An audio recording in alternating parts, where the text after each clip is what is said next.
Hey everyone, it's Rob. Today I wanted to talk about kind of a combination of some things, and I'm not so sure I'm going to tie it all in perfectly where it all makes sense, but the idea that I've got is related to kind of like a puzzle. And if you have a puzzle and you put all the pieces out on the table, you don't know what the puzzle's going to look like unless you look at the outside of the box. So if you get the frame of the puzzle, well, you don't you get the frame, right? That's the start where usually most people start a puzzle, and then you kind of work your way inward from the outside. And again, you don't know what the thing's going to look like unless you have the big picture. Well, I think kind of life is kind of like that too sometimes. I think sometimes we don't always know what reality or what world we're living in unless we stand back over a period of time and say, okay, this is the big picture, right? Like for example, kids that grow up with their parents that either are mentally or physically abusive to them. Well, if that's what they grow up with, then that's what they're used to, right? It doesn't seem right or wrong. It's just it is what it is, kind of thing. And but once the kid leaves the home and realizes, well, maybe it's a boy that got mentally or physically abused, and maybe he meets a girl, and she's real nice and grew up with a family that communicated very well, and at first the boy might think that the girl's parents and the girl are kind of weird and strange because that's not what he's used to. He's used to another type of life, but after years and years, he's going to stand back and say, wow, maybe this seems better than what I had, or different, and kind of looking back, maybe there was something wrong with my family, So, anyways, so for many years, I don't know when it all started. Sometime probably about 2005, I'd say.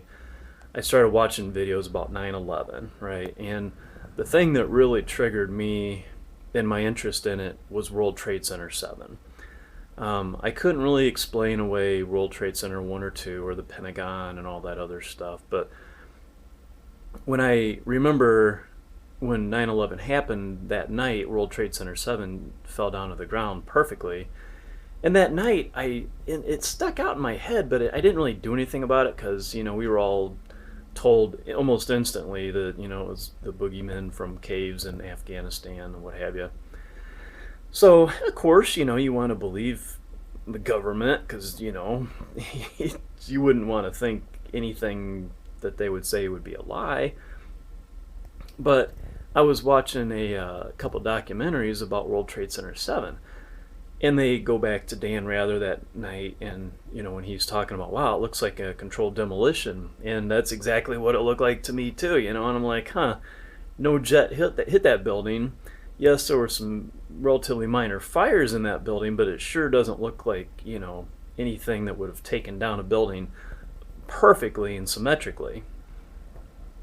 So that's how I kind of started my whole truther journey, if you will, conspiracy theory, which a lot of people like to call it, but I like to call it truther because I kind of believe that term more than conspiracy theory. But if you want to use the word conspiracy theory, that's fine, because a conspiracy doesn't necessarily mean it's bad, right?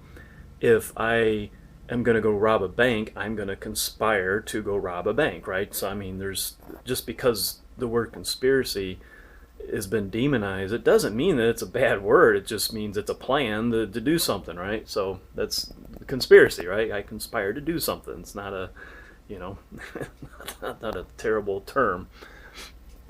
Anyway, so I'm going back to the puzzle thing, right? So it's like, all right, so World Trade Center 7, I really think the government had some involvement in this, whether either they did it themselves or they allowed it to happen. I don't know. I don't have the proof. I will say that other things that stuck out, since then, Dr. Judy Wood, she put together a huge book. She has a theory that the buildings actually turned into dust on the way down. I would like you to look up on YouTube. I pulled it up on the website here. It's Problem is, if on my camera here, if I do a flip on the camera, the video stops. I can try to show you the video here. But anyway, she calls it dustification. And if you look really close in slow motion, you can't see this when it's going fast, but I know this is going to be a bad picture, but you can look it up yourself. But watch the two little things right about in this area here. As they come down, they literally turn to dust. I'm going to shut up here and try to play it here. It's got to be pretty strong to be standing unsupported that tall. And see, as those things, they fall over, the metal literally turns into dust, okay? And you can kind of see it here. As this thing goes down, it turns into dust, right? Literally, it's metal, right? So, her theory is that that day that the government or whomever used a new weapon called a directed energy weapon. Now, being in technology, I mean, I've been in computers since the 80s, and I've seen unbelievable things come out, you know, and this is residential level, right? We're not even talking military stuff. But the last big thing, I mean, think about what it would have been like for somebody who first witnessed the atomic bomb. I mean, they would have been like, holy crud, you know, that thing's crazy, you know, how did that happen? How do we come up with that power? Because nothing like that had ever existed before. But once we saw the atomic bomb and the damage it could do, it was okay in our brains. Not that it was okay to do it, but we understood the technology, we understood the damage it could be caused, right? So why is it that we can't allow maybe another type of new weapon, a directed energy weapon, if you will, to actually enter our minds? Well, because they don't talk about it, right? If they're not going to talk about it, then it doesn't exist in our brains, right? If they could have built the atomic weapons, right, A-bomb, nuclear weapons, but if we actually never saw it happen, well, we'd say, well, it either doesn't exist, or it's so bad that they don't want to show us, whatever, or it's, you know, under wraps because it's national security, right? So anyways, I believe that there's that possibility. I'm not saying that directed energy weapons exist, because I've not personally seen them, unless 9/11 is actually when they showed it to us. They just, you know, here it is, guys. And maybe they weren't really showing it to us. Maybe they were showing it to other countries, saying, hey, guys, you mess with the U.S., this is what you're going to get. Your buildings are going to turn into dust on the way down, right? Here's a new weapon we have. It's in our arsenal. All I'm saying is have an open mind to the possibility that a directed energy weapon does exist. Because if you remember, I remember back in the day where Ronald Reagan, I believe it was Ronald Reagan, he spoke about the Star Wars program, right? Being able to zap nuclear bombs from one country coming over here in the air, right? So the idea is not too far-fetched to think that, I'm sure we've thought about it, right? So anyways, check into Dr. Judy Wood. I don't want to go into the whole theory about how she thinks it happened, all that. You can do your own homework on that. But, you know, yes, could have been mini nukes, could have been nanothermite, could have been a combination of all those things too, right? I don't know if there's anyone smoking gun here. But I will go back to World Trade Center 7, and I will say that the tower's coming down. If you slow-mo it, you can see things turning into dust. I mean, and the other thing is there wasn't much of a, I don't think there was really any, you know, with that much weight coming down on the ground, there would have been an impact on the ground, like a earthquake type, you know, event, seismic, and virtually nothing, right? So if everything turned to dust, dustification she calls it, through a directed energy weapon, well, guess what? It wasn't metal chunks when it hit the ground. It was dust, right? Which is what you kind of see in all the footage, right? So anyways, so why did this happen? How did it happen? Again, how? Let's talk directed energy weapons as a possibility. I don't really care how. Why? Well, I think it's because the Middle Eastern countries were starting to trade outside the dollar, okay? Back in the 70s, and I may have my facts slightly off on this. I may be totally wrong, but this is what I've heard and what I've gathered. Back in the 70s, the OPEC nations, Middle Eastern countries, they made a deal with the U.S. that we would protect them militarily as long as they bought the oil in trade. You basically use the dollar as the trade currency, world's reserve trade currency. And instead of using gold, we switched over to the petrodollar, they call it, right? Well, that gave the United States the ability to print money without having it being backed by anything other than oil, right? And I've read and heard that Iraq started using their own currency and gold to trade outside the U.S. dollar. Well, if you think about 9/11, Osama bin Laden supposedly did it, right? Well, why now Afghanistan, right? That's what we were told when it happened. So why is it that we went into Iraq? I mean, did Saddam Hussein have anything to do with this? I don't know. But Iraq was one of the nations that, let's say that it wasn't really about terrorism. It was really about the Middle Eastern countries saying, well, screw you, U.S. We're just going to start trading outside the dollar. We don't need you no more, right? Well, what does that do to the dollar? That makes the dollar pretty much worthless because it's printed on a printing press and it's added to a computer screen. It's not really backed by anything like gold like it used to be, correct? So now that brings me to another video. There was a General Wesley Clark after 9/11. He speaks about 7 countries that were going to be invaded by the U.S. Now, how would he have known about all these countries, excuse me, that were going to be invaded? Obviously, he was told this, right? But the crazy thing is, it's like, why 7 countries? If Osama bin Laden did the dirty deed, it would have been Afghanistan, right? Maybe one other one. I don't know. But how would he have known which 7 countries and named them to a T, right? And if you do your homework, we're pretty much got all of them. We've invaded or occupied all of them except for Iran, which is the last one. So pull this one up on YouTube and check it out as well. Here's his video and the countries he lists off. And by that time we were bombing in Afghanistan. I said, are we still going to war with Iraq? And he said, oh, it's worse than that.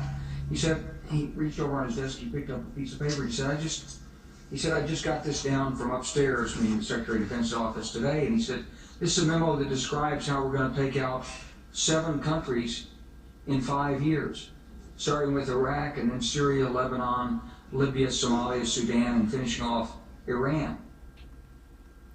Terry Rumsfeld. Okay, so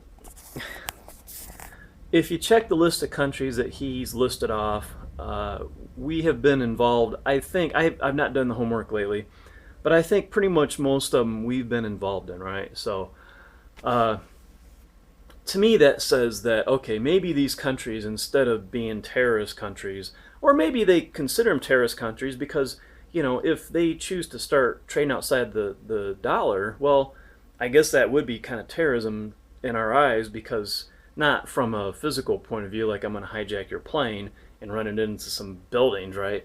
But I'm going to terrorize your country because we're not going to use the dollar anymore, okay? We're going to use our own currency, and that would be considered a threat, right, to the United States, because having the dollar as the world's reserve currency gives us the biggest foot up, whatever you want to call it. It gives us the biggest advantage of being able to actually purchase things from other countries where we don't have to trade anything. We're printing dollars off a printing press or adding them again to a computer screen, and we're not doing anything for it, essentially, right? So, now if you were to take that away from us as a country, well, guess what? This country would not be the United States anymore. It'd be like third world country, like so many other countries are. So my again, in the puzzle analogy, if you go back, my gut, my intuition, and I may be wrong, maybe everything that they told us was true, who knows, but my gut and intuition tells me that the Middle Eastern countries were trading outside the dollar, and we didn't like that because that wasn't part of the deal, and we were going to say, hey, we're going to slap you on the wrist, we're going to invade you and kill you guys and make you out to be the boogeyman that you are. So where does that leave us now? Well, obviously, if the United States is the world's biggest, baddest, meanest military machine, if that's a fact, then how is it that we don't have Iraq under control yet? I mean, it's 2017. We still have issues, okay? If we can blow the world off the map multiple times over, how is it that we can't take care of a little country? I mean, come on, guys, really? Now you have other countries, trading outside the dollar. Well, obviously, we either I don't know where to go with that because if we're supposedly the strongest country, we should be able to take care of business, and we're not. Either that, or we're taking care of business the way that is being done in a way that they don't want us to know about. Okay. Lately, you hear all over the place about cyber attacks and malware and spyware. I think it was Janet Napolitano before she left the DHS saying how that's what's going to be a threat to the United States as a cyber attack. Well, think about this. If the dollar was truly being threatened, okay, because the foreign countries were trading outside the dollar, I got to go here. Somebody's coming in. I'll resume this in a minute. Okay, so I'm going to paste these two together, but I'm going to wrap this one up here pretty quick because I still got a customer upstairs. So anyways, my thought process here is I don't know if they're going to want to come out and say, well, hey, United States citizens, we've been really lucky, since the 70s, and we've, basically been able to buy, merchandise and everything that we have had this style of living because of, on the backs of other countries, right? I think at some level, a lot of people know that, but